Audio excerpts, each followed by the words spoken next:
আসসালামু আলাইকুম প্রিয় শিক্ষার্থী, আপনারা যে যেখানে রয়েছেন ভালো আছেন, সুস্থ আছেন। বাংলাদেশ কারিগরি শিক্ষা বোর্ডের অধীনে আপনারা যারা বিএম, বিএমটি, এইচএসসি ভকেশনাল পরীক্ষা দিবেন, ডিপ্লোমা ইন কমার্স সহ একাদশ দ্বাদশ পরীক্ষা দিবেন, তো আপনাদের অনিবার্য কারণবশত সিলেট বিভাগের পরীক্ষা স্থগিত ঘোষণা করা হয়েছে। প্রিয় শিক্ষার্থী, ভিডিওটি অত্যন্ত গুরুত্বপূর্ণ, তার কারণ একদিন পরীক্ষা যদি আপনাদের মিস হয়ে যায় তো ফেলে আসবে। তাই ভিডিওটি প্রথম থেকে শেষ পর্যন্ত দেখবেন। তার আগে প্রথমে আমরা দেখে নেই বিজ্ঞপ্তিতে কি বলা হয়। সংশ্লিষ্ট সকলকে জানানো যাচ্ছে যে সিলেট বিভাগের বন্যা পরিস্থিতির অবনতি ঘটায় বাংলাদেশ কারিগরি শিক্ষা বোর্ডের অধীনে শুধুমাত্র সিলেট বিভাগের 4টি জেলা, তাহলে কয়টি জেলার কথা বলা হয়েছে মনে রাখবেন, 4টি জেলার কথা বলা হয়েছে, 15টি কেন্দ্র এবং 30শে জুন 2024 তারিখের অনুষ্ঠিত পরীক্ষা HSC BM, BMT, HSC vocational এবং ডিপ্লোমা ইন কমার্সের একাদশ ও দ্বাদশ শ্রেণীর পরীক্ষাসমূহ 7 জুলাই পর্যন্ত স্থগিত ঘোষণা করা হয়েছে।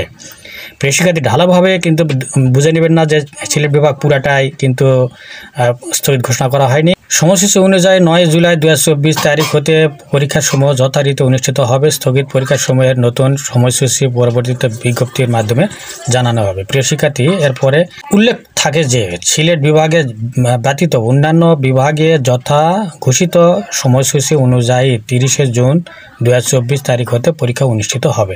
শুধু সিলেট বিভাগের কয়েকটি জেলার কথা উল্লেখ করা হয়েছে।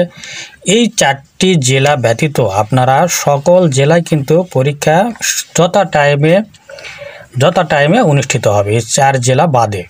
তো প্রিয় শিক্ষার্থী, আপনারা কিন্তু জেনে নিলেন যে সিলেট বিভাগের কয়টি জেলা এখানে উল্লেখ করা হয়েছে। 4টি জেলার কথা বলা হয়েছে। 4টি জেলা ব্যতীত সকল জেলাতে পরীক্ষা অনুষ্ঠিত হবে। শিক্ষার্থী, ভিডিওটি অত্যন্ত গুরুত্বপূর্ণ ছিল, জানিয়ে দিলাম। আজ এ পর্যন্ত। আপনাদের সুস্বাস্থ্য মঙ্গল কামনা করে এখানে শেষ করছি। খোদা হাফেজ।